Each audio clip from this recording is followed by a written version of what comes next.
अनुपमा को भगवान ने दूसरी बेटी दी तो उनके अच्छे फ्यूचर के लिए अनुपमा का पति दुबई चला गया। कुछ ही महीने गुजरे तो सास ने अनुपमा की बच्चियों को बेच दिया और हर तरफ मशहूर कर दिया कि बच्चियां किसी ने उठा ली हैं। अनुपमा पागलों की तरह बच्चियों को सड़क पर तलाश करते करते पागल हो गई। सास ने बेटे को फ़ोन पर कह दिया कि तुम्हारी पत्नी अपने आशिक के साथ भाग गई है। 5 साल गुजर गए तो अनुपमा की सास ने बेटे की दूसरी शादी तय कर दी। वो बहू को घर ला रही थी कि अचानक गाड़ी से एक भिखारन टकराई। माधव का कलेजा फट गया क्योंकि गाड़ी के सामने तो माधव चुपचाप बरमाला हाथ में थामे खड़ा था। हर तरफ से बधाई का शोर उठ रहा था। कोई आवाज़ें लगा रहा था कि माधव बरमाला दुल्हन के गले में डाल दो। माधव ने एक निगाह अपने हाथ में पकड़ी बरमाला पर डाली और दूसरी निगाह अपनी माँ के खुशी से तमतमाते चेहरे पर डाली। ये जानते हुए भी कि माधव शादी से बिल्कुल भी खुश नहीं है, फिर भी उसकी माँ इस शादी से बहुत खुश थी। माधव तो किसी और ही दुनिया में गुम हो गया था। उसकी पहली शादी का दृश्य उसकी आंखों में घूम गया था और अनुपमा का हसीन चेहरा आंखों के सामने गुजरा तो दिल से एक ठंडी आह निकली थी। आज से 10 साल पहले का दृश्य उसे याद आने लगा, जब वो ऐसे ही दूल्हा बनकर अपनी माँ की पसंद की हुई लड़की को अपना हमसफ़र बनाकर घर ला रहा था। अनुपमा को पसंद तो माधव की माँ ने किया था, लेकिन अनुपमा पर नज़र पड़ते ही माधव अपना दिल अनुपमा पर हार बैठा था। वो थी ही इतनी प्यारी, कितना खूबसूरत समय था वो, मगर एक पल में ही उसकी ज़िंदगी उजड़ गई थी। अनुपमा के लिए इस पल माधव के दिल में बहुत ज़्यादा नफरत आने लगी थी। माधव के दिल में कुछ पलों के लिए ही सही, मगर अनुपमा के लिए मोहब्बत जागी थी, लेकिन मोहब्बत पर अब नफरत की धूल चढ़ने लगी थी। कितना चाहा था उसने अनुपमा को, उसकी मोहब्बत और चाहत में कहाँ कमी रह गई थी जो अनुपमा ने इतना बड़ा कदम उठाया था। उसकी इतनी मोहब्बत और वफा का उसने ये सिला दिया था। अनुपमा ने उसका दिल दुखाया था। उसकी पत्नी ने माधव को इतना बड़ा धोखा दिया था कि उसका औरत जात से विश्वास ही उठ गया था। एक बार फिर शोर उठा। पंडित जी भी बोले कि जल्दी करो, शुभ मुहूर्त निकला जा रहा है। माधव फौरन होश में आ गया था। माधव के साथ खड़ी उसकी माँ ने माधव का बाजू हिलाया था। उस समय भी फैसला माधव की माँ का था और आज 10 साल बाद भी उसकी माँ की मर्जी के आगे वो मजबूर था। मेहमानों में अजीब सी सरगोशियाँ शुरू हो चुकी थीं। वो फौरन ही ख्यालों की दुनिया से बाहर निकला और दिल पर पत्थर रखकर बरमाला दुल्हन के गले में डाल दी। दुल्हन के साथ फेरे लेते हुए माधव के गले में कांटे से चुभने लगे थे। ऐसा लग रहा था जैसे उसका एक एक कदम अंगारों पर पड़ रहा हो। शादी हो गई और फिर विदाई हुई। वो अपनी नई नवेली दुल्हन राधिका को अपने साथ गाड़ी में बैठाकर अपने घर ले जाने लगा। वो दिल ही दिल में ये तय कर चुका था कि वो अपनी आने वाली ज़िंदगी में अतीत की कोई भी याद शामिल नहीं करेगा, मगर शायद तकदीर को कुछ और ही मंजूर था। गाड़ी अभी रास्ते में ही थी कि अचानक एक भिखारन आकर माधव की गाड़ी से टकरा गई। ड्राइवर ने अगर समय रहते ब्रेक न लगाए होते तो न जाने क्या हो जाता। माधव और राधिका शीशे से बाहर का दृश्य देखने लगे। माधव का दिल बुरी तरह से धड़का था। माधव जल्दी से नीचे उतरा, उस भिखारन को डांटने लगा। माधव की आवाज़ सुनकर भिखारिन ने झटके से माधव की तरफ देखा था। उसका चेहरा साफ हुआ। कुछ ही पल लगे थे उसे पहचानने में। माधव का चेहरा जर्द पड़ गया था क्योंकि वो तो उसकी नर्स जब दरवाज़ा खोलकर बाहर निकली तो उसके हाथ में एक बच्चा था। उसने मुस्कुराते हुए बच्चा माधव की तरफ बढ़ा दिया था और बोली, बधाई हो, भगवान ने आपको एक प्यारी सी बेटी दी है। माधव ने मुस्कुराकर अपनी बच्ची को सीने से लगाकर चूम लिया था, मगर अगले ही पल दिल को कई अंदेशों ने घेर लिया था।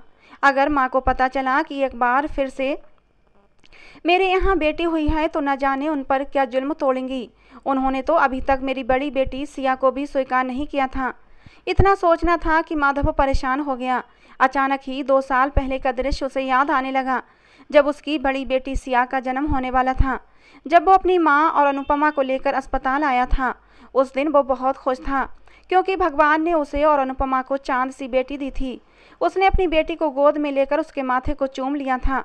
वो बिल्कुल अपनी माँ पर गई थी। उसका गाल चूमकर माधव ने उसका नाम सिया रख दिया था। नन्ही सी गुड़िया को देखकर माधव की आंखों में खुशी के आंसू आ गए थे। उसने अपनी आंखें साफ की और साथ खड़ी माँ की तरफ अपनी बच्ची को बढ़ा दिया और खुशी से चहकते हुए बोला कि देखिए मम्मी, भगवान ने मुझे कितनी प्यारी बेटी दी है। कितनी प्यारी है ना, ये बिल्कुल अपनी माँ पर गई है। बही आँखें, बही होंठ। माधव की खुशी देखकर माधव की मां ना चाहते हुए भी आगे बढ़ी और अपनी पोती को दूर से ही देखकर बोली, हाँ बहुत सुंदर है, बिल्कुल अपनी माँ जैसी गोरी रंगत लेकर पैदा हुई है, अपने बाप पर बोझ बनने के लिए। माँ के शब्द माधव का दिल खट्टा कर चुके थे। उसने कहा, क्या हुआ माँ, आपको पोती से मिलकर खुशी नहीं हुई? इस सवाल पर उसकी मम्मी ने नजरें फेर लीं और बोली, खुशी तो है, मगर क्या था जो तुम्हारी पत्नी पहली औलाद बेटा पैदा करके दे देती, मेरा वारिस तो होता। इसका क्या है, ढेर सारा दहेज लेकर अपने घर चली जाएगी दूसरों की नस्ल बढ़ाने। ये बात माधव को अच्छी तो नहीं लगी थी, लेकिन माधव की माँ की सोच वही पुराने जमाने की थी कि बेटे के हो जाने से एक रौब सा बढ़ जाता है। माधव की माँ कहने लगी, अगर बेटा होता तो मेरी भी नाक खानदान में ऊंची हो जाती, अगर पहली औलाद बेटा हो जाता तो पूरे खानदान में हमारी बहा बहा हो जाती। माँ के शब्द माधव की खुशियों पर पानी फेर रहे थे। अभी तो उसकी बच्ची को दुनिया में आए 1 घंटा भी नहीं हुआ था और उन्हें उसके दहेज की फिक्र सताने लगी थी। मगर माधव ने समझदारी दिखाते हुए उनकी बात को नज़रअंदाज कर दिया और बोला, कोई बात नहीं माँ, मेरे लिए लड़का हो या लड़की सब बराबर हैं। भगवान ने अगर बेटी की खुशी दी है तो वो बेटे की भी खुशी देगा। माधव के जवाब पर माधव की माँ ने मुश्किल से मुस्कुराते हुए अपनी पोती को सीने से लगा लिया था और उसे ऐसे प्यार करने लगी जैसे कि वो कोई अछूत हो। चेहरे से नागवारी साफ झलक रही थी। पोती से मोहब्बत सिर्फ बेटे को देखकर जताई जा रही थी। अनुपमा से माधव की शादी माधव की माँ की मर्जी से हुई थी और माधव ने अपनी माँ की पसंद पर खुशी खुशी अपना सर झुका दिया था। दूसरी बार जब अनुपमा उम्मीद से हुई तो माधव की माँ ने बस एक ही रट लगा रखी थी कि बस मुझे तो बेटा ही चाहिए जो मेरे माधव की नस्ल को आगे बढ़ाए। माधव का संबंध ऐसे खानदान से था जहां आज भी बेटियों से ज़्यादा बेटों को अहमियत दी जाती थी। माधव को अपनी माँ की सोच पर बहुत दुख हुआ था और आज भगवान ने माधव को दूसरी भी बेटी ही दी थी। माधव बेटी को पकड़े कितना खुश हो गया था, लेकिन उसकी माँ की बातों ने उसकी खुशियों पर पानी फेर दिया था। माधव ने अपने दिल को समझाया और फिर अनुपमा के पास कमरे में चला गया। अनुपमा होश में आ चुकी थी। माधव उसे देखकर मुस्कुराया, मगर अनुपमा के चेहरे पर एक डर सा छाया हुआ था। उसे बार बार अपनी सास की दी हुई धमकी याद आ रही थी।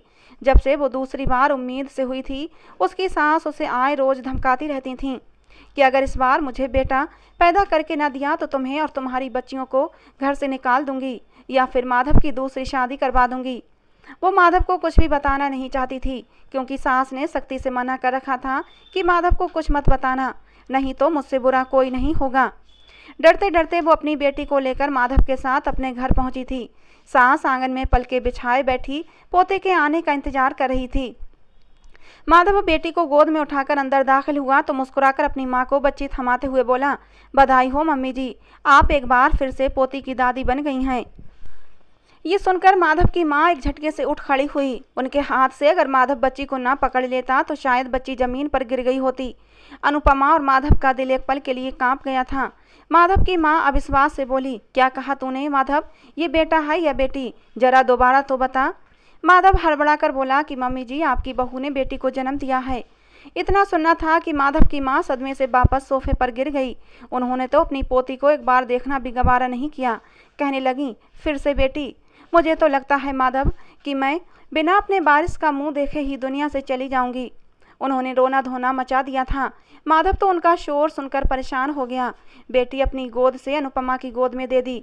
अनुपमा डरी सहमी सी खड़ी हुई थी, जैसे उसे कितना बड़ा जुर्म हो गया हो। इससे पहले कि माधव अपनी माँ से कुछ कहता, उससे पहले ही वो अपने आप को संभालती हुई न जाने क्या बड़बड़ाती अपने कमरे में चली गईं। माधव ने अपनी माँ को समझाना चाहा तो वो उल्टा उसे ही समझाने बैठ गईं कि बेटा मुझे माफ़ कर दो, मुझसे बहुत बड़ी गलती हो गई जो तुम्हारे लिए इस लड़की को चुन लिया।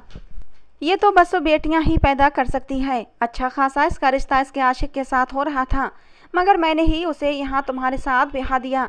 माधव की माँ पागलों जैसी बातें कर रही थी। माधव आंखें फाड़े अपनी माँ के शब्दों को सुन रहा था। अनुपमा जैसी भी थी उसकी पत्नी थी और 2 बच्चियों की माँ भी थी।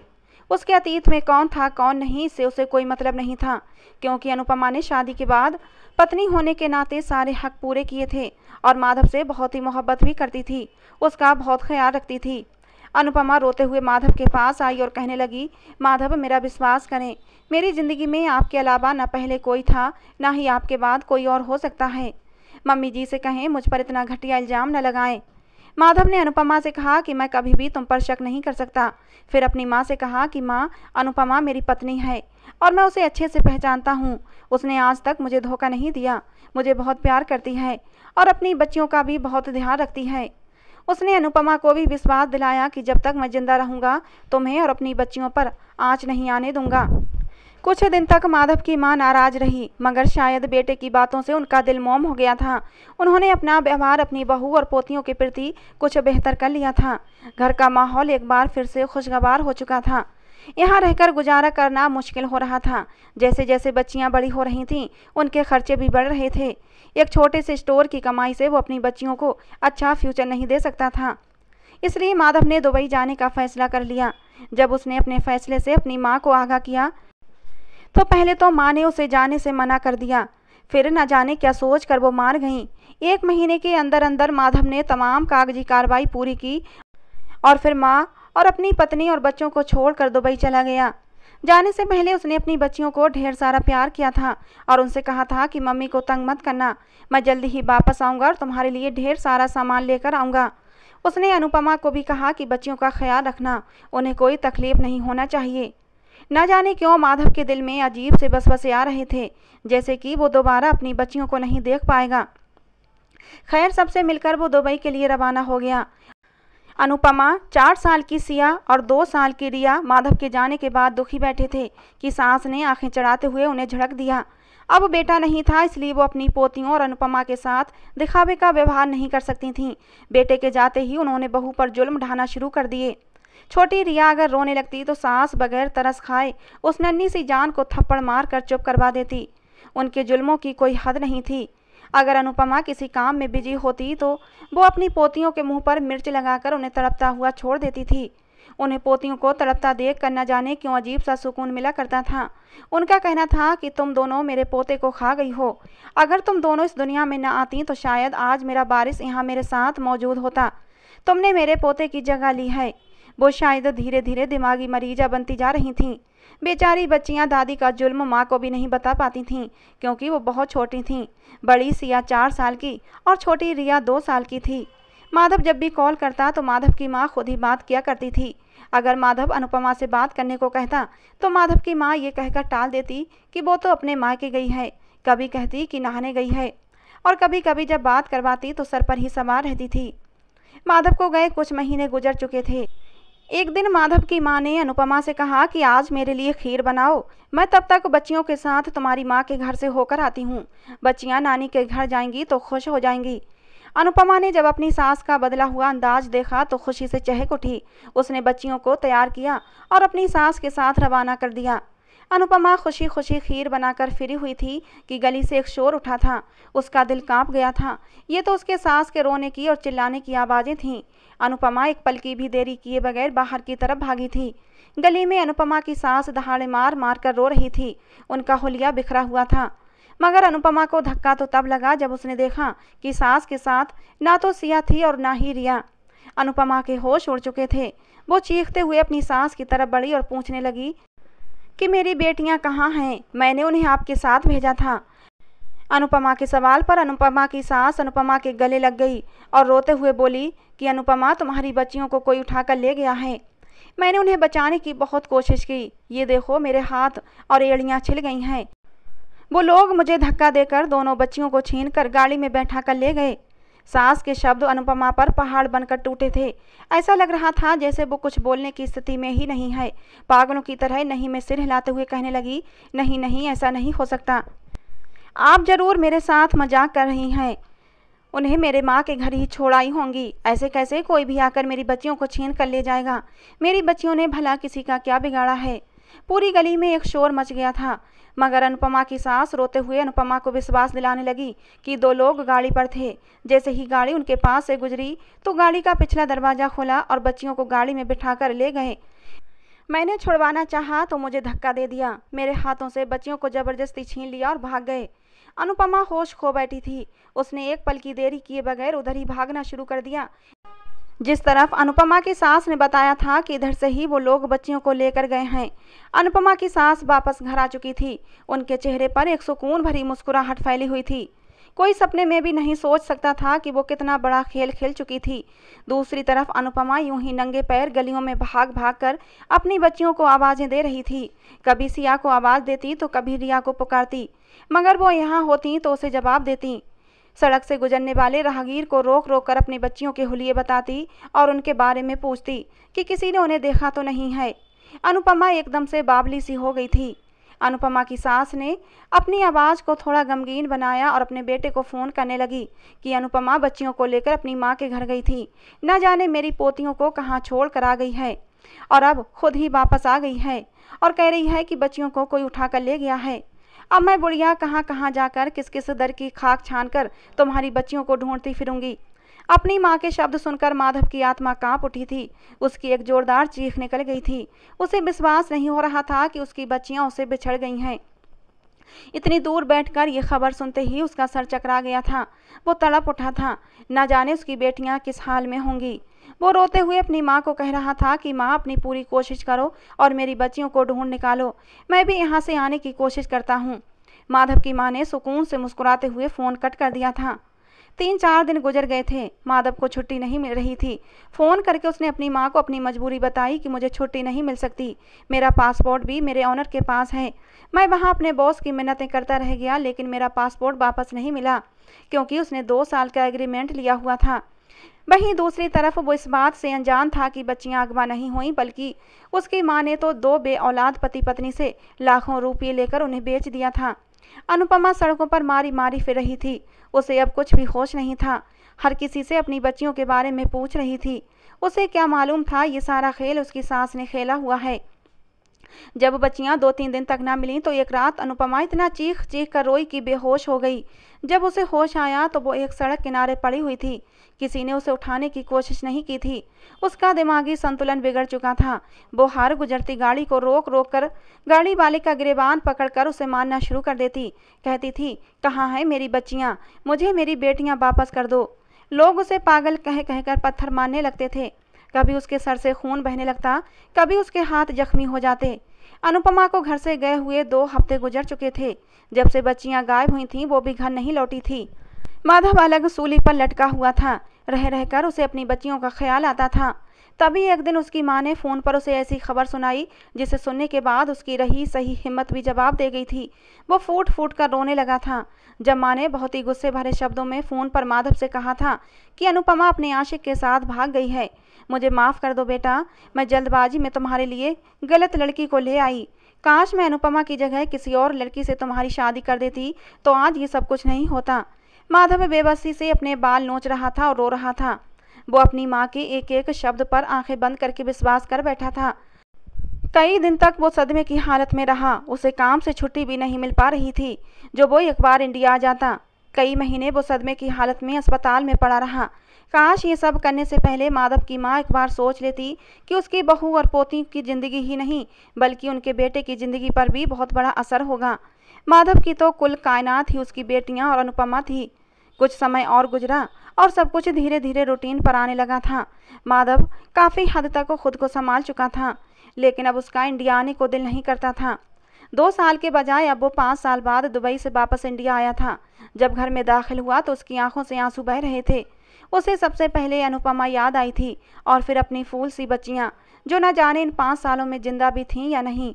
माधव के आते ही जो थोड़ा बहुत अनुपमा के लिए दिल में जगह बनी थी, माँ ने भी वो भी ख़त्म कर दी। उन्होंने आखिर हद तक बेटे को विश्वास दिला दिया कि तुम्हारी पत्नी तुम्हारे लिए एक गलत चुनाव थी। अब अपनी ज़िंदगी उस मनहूस और बदकिरदार के लिए बर्बाद मत करो, बल्कि नए सिरे से ज़िंदगी की शुरुआत करो। आज से पहले भी माधव अपनी माँ की ही बातें मानता आया था। उन्हें इनकार तो नहीं किया, लेकिन दिल इस शादी पर राजी नहीं था। मगर माँ की जिद के आगे वो मान ही गया। माँ जैसी भी थी, माँ थी। पुरानी सोच रखने वाली औरत ये समझ रही थी कि अब दूसरी पत्नी से जरूर माधव को बेटा होगा। कुछ ही दिनों में उन्होंने रिश्ते की बात आगे बढ़ाई और फिर 1 हफ्ते के अंदर अंदर माधव की दूसरी शादी राधिका से तय कर दी। माधव किसी कठपुतली की तरह अपनी माँ की सारी बातें मान रहा था। जब भी उसे अकेले में मौका मिलता तो वो अपनी बच्चियों की तस्वीर देखकर बेआवाज रोता रहता। अनुपमा से तो उसे सख्त नफरत हो चुकी थी। आज भी थाने में गुमशुदा बच्चियों की रिपोर्ट दर्ज कराई थी। मगर वो 5 सालों में किसी को नहीं मिली थीं। शादी का दिन आया तो माधव की माँ कुछ खास मेहमानों को साथ लेकर अपनी बहू को विदा कराने पहुंच गई थीं और शादी होते समय कुछ ही पलों में माधव के दिमाग में अनुपमा के साथ गुजरा एक एक पल आ गया था। उसका गला तक कड़वा होने लगा था, उसके आंसू गले में ही उतर रहे थे। उसने मुश्किल तमाम राधिका से शादी की थी, बस एक बेबसी नज़र अपनी माँ पर जरूर डाली थी, जो अपने बेटे की हंसती बसती जिंदगी उजाड़ कर जश्न मना रही थीं। माधव के दिल में एक पल के लिए अनुपमा की तस्वीर जरूर उभर कर आई थी, जब वो अपनी दोनों बेटियों को पहली बार गोद में उठाकर घल्ला रहा था। ये दृश्य भी उसे खून के आंसू रुला रहा था, मगर उसने अगले ही पल सर को झटक कर आने वाले हालातों के लिए खुद को तैयार कर लिया। उसने एक नज़र अपनी नई पत्नी पर डाली, जिसके साथ अब उसे जिंदगी की नई शुरुआत करनी थी। विदाई का समय हुआ तो माधव की माँ अपनी नई बहू और बेटे को लेकर घर की तरफ जाने लगी, तो रास्ते में ही गाड़ी से एक भिखारन टकराते टकराते बची। जब माधव ने उसे देखा तो होश खो बैठा। वो तो अनुपमा थी, जो पागल हो चुकी थी। अब भी वो माधव का गिरेबान पकड़कर अपनी बच्चियों के बारे में ही पूछ रही थी कि मेरी बच्चियों को क्यों उठाकर ले गए हो, बताओ मेरी बच्चियां कहाँ हैं। ये कुछ लाइन जो अनुपमा को रट गई थीं। हर गाड़ी वाले से वो यही पूछा करती थी। माधव की माँ अनुपमा को देखकर बौखला गई थी। माधव अनुपमा की हालत देखकर रोने लगा। उसने जल्दी से अनुपमा को गाड़ी में डाला और उसे अस्पताल ले गया। वहां पर उसने अनुपमा का इलाज करवाया। राधिका को जब सारे मामले के बारे में पता चला तो उसने खुद ही मंगलसूत्र उतार कर माधव के हाथ पर रख दिया। कहने लगी कि इस पर सिर्फ अनुपमा का हक है, और मैं तो वैसे भी शादी के लिए दिल से राजी नहीं थी। मैं किसी और से प्यार करती हूँ। तुम अपनी पत्नी अनुपमा के साथ खुश रहो। कुछ ही दिनों में तलाक के पेपर बनवाकर माधव ने राधिका को तलाक दे दी। जिस तरह अनुपमा पागलों की तरह अपनी बच्चियों के बारे में पूछ रही थी, उसे विश्वास हो गया था कि अब तक अनुपमा पर क्या बीत चुकी है। उसने अपनी माँ से सच्चाई पूछी। पहले तो माधव की माँ कुछ नहीं बता रही थी, लेकिन फिर माधव ने कहा कि अगर आपने सच्चाई नहीं बताई तो मैं अभी इसी वक्त आपको छोड़कर हमेशा हमेशा के लिए चला जाऊंगा। मजबूरन माधव की माँ को सच्चाई बतानी पड़ी। अनुपमा को ठीक करवाने के लिए माधव ने अपनी पूरी जान लगा दी। धीरे धीरे अनुपमा की हालत सुधरने लगी थी। अब वो माधव को पहचानने लगी थी, और जिस दिन उसने पूरी तरह माधव को पहचाना, वो तड़प कर माधव के गले लग गई थी। वो रो रो कर बताने लगी कि माधव, हमारी बच्चियां कहीं खो गई हैं। प्लीज़ मेरी बच्चियों को कहीं से ढूंढ कर ले आओ, मैं उनके बिना नहीं रह सकती। माधव ने अनुपमा को गले से लगाकर उसे तसल्ली दी कि मैं अपनी बच्चियों को जल्द ही ढूंढ लूँगा। वो अपनी माँ से बार बार पूछ रहा था कि बच्चियाँ कहाँ हैं, लेकिन माधव की माँ भी इस बार ढीठ बन गई थी। वो बच्चियों के बारे में नहीं बता रही थी। और फिर भगवान का कहर माधव की माँ पर टूट पड़ा, जब एक दिन माधव की माँ की तबीयत खराब हो गई। चेकअप करवाने के बाद पता चला कि माधव की माँ को कैंसर हो चुका है, जो कि आखिरी स्टेज पर है। जब माधव की माँ की ज़िंदगी के कुछ ही दिन बचे थे और जब माधव की माँ को विश्वास हो गया कि वो अब नहीं बचेगी, तो उसने रोते हुए सारी हकीकत बता दी थी। उसने बता दिया कि मैंने बच्चियाँ किसको दी हैं। माधव की माँ ने अनुपमा और माधव से माफ़ी मांगी। माधव अपनी बेटियों को वापस ले आया। अनुपमा दीवानों की तरह अपनी बच्चियों को चूम रही थी। माधव को अपनी माँ की इन हरकतों पर बहुत अफसोस था, लेकिन फिर भी उसने अपनी माँ के आखिरी दिनों में उनकी खूब सेवा की थी, लेकिन अपनी माँ को माफ़ नहीं कर सका था। माधव और अनुपमा अब अपनी बच्चियों के साथ खुशी खुशी ज़िंदगी गुजार रहे हैं। दोस्तों, आपको क्या लगता है, क्या माधव को माँ के मरने से पहले उन्हें माफ़ कर देना चाहिए था या नहीं? अपनी राय कमेंट सेक्शन में ज़रूर देना। तो दोस्तों, आज की हमारी ये कहानी आपको कैसी लगी, अपनी राय ज़रूर बताना। कहानी पसंद आई हो तो प्लीज़ एक लाइक करना। रोज़ नई कहानी सुनने के लिए हमारे चैनल को सब्सक्राइब करना। कहानी को अंत तक सुनने के लिए आप लोगों का बहुत बहुत धन्यवाद। दोस्तों, मिलते हैं अगली किसी नई कहानी के साथ।